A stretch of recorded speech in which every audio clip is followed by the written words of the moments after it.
চন্দ্রগ্রহণ সূর্যগ্রহণ, চন্দ্রের আলো লোপ পায়, সূর্যের আলো লোপ পায়, অন্ধকার ছেয়ে যায়।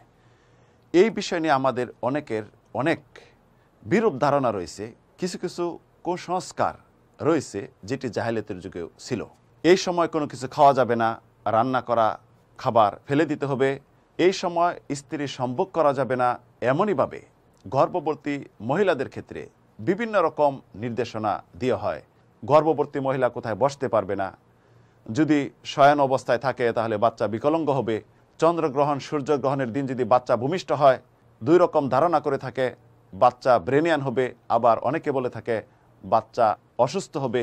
এইরূপ অনেক অনেক উদ্ভট কথা আমাদের মাঝে সমাজে প্রচলিত রয়েছে। মূলত এই সমস্ত কথা বিভ্রান্তিকর এবং ভিত্তিহীন, যেটি জাহেলিয়াতের যুগেও এমন একটি ধারণা ছিল। জাহেলিয়াতের যুগে মনে করা হতো বিশেষ ব্যক্তিত্বর কোনো সমস্যার কারণে চন্দ্রগ্রহণ বা সূর্যগ্রহণ হয়ে থাকে।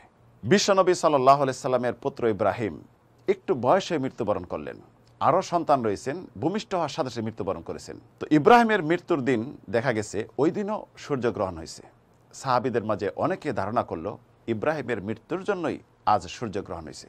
রাসূলের কানে যখন পৌঁছলেন, রাসূল সাল্লাল্লাহু আলাইহি সাল্লাম উল্লেখ করলেন, ইন্নাশ শামসা ওয়াল কামারা আয়াতান মিন আয়াতিল্লাহ ইখাফিফু বিহিমাল্লাহু ইবাদাহু লা ইয়ানকিসাফানি লিমাউতি আহাদিন ওয়ালা লিহায়াতিহি ফাইযা রাআইতুম যালিকা ফাদউ ওয়া সাল্লু ওয়া তাসাদ্দাকু ওয়া কাব্বিরু।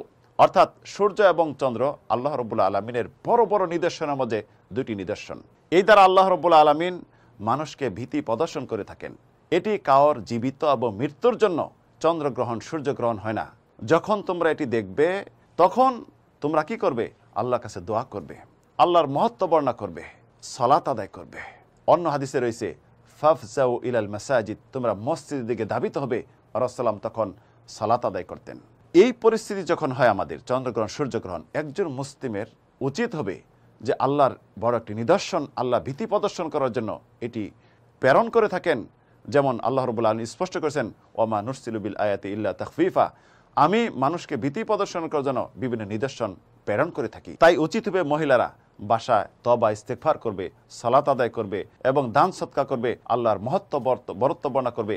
আর পুরুষরা মসজিদে গিয়ে সালাত আদায় করবে, জামাতের সাথে আল্লাহ রাব্বুল আলামিনের কাছে তওবা করবে, ইস্তেগফার করবে এবং আল্লাহ রাব্বুল আলামিনের জন্য ভালো ভালো কাজ করবে এবং আল্লাহর ভয় অন্তরে রাখবে। তাই সংক্ষিপ্ত আলোচনায় বুঝতে পারলাম এই সমস্ত হলো কুসংস্কার, জাহেলিয়াতের যুগের কুসংস্কার। আজ থেকে আমাদের যদি এমন পরিস্থিতি হয়ে থাকে, আমরা শরীয়তে বিধি অনুযায়ী কোরআন তেলাওয়াত করব, নামাজ পড়ব এবং আল্লাহর বরত্ব মহত্ব বর্ণনা করব, তাকবীর দিব।